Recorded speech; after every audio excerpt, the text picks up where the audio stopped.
Anyway, let's go.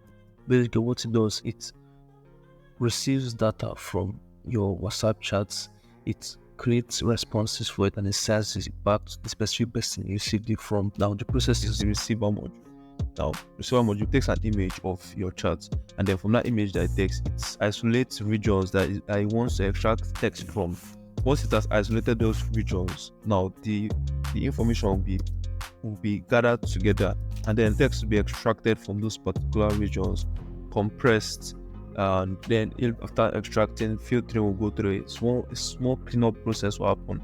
And finally, we classify the data. This data is coming from Daniel. That's what I was chatting with in this scenario. The same process is repeated.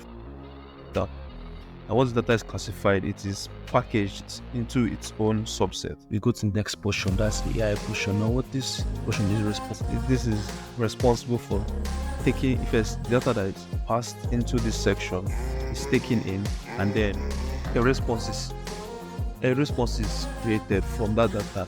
And this is how the response is created. First, it collects data. That's data. The last question I was told, or like depending on what the person sends to you last, it would gather the information together. This is just a very simple example. In this scenario, they asked a question. It took the question and created possible responses. Out of those possible responses, the best possible fit is what's picked. And lastly, the sender. The responsibility of the sender is actually quite simple. Hit data to the WhatsApp. Now, this is done simply by sending it. It just sends it there, and this is the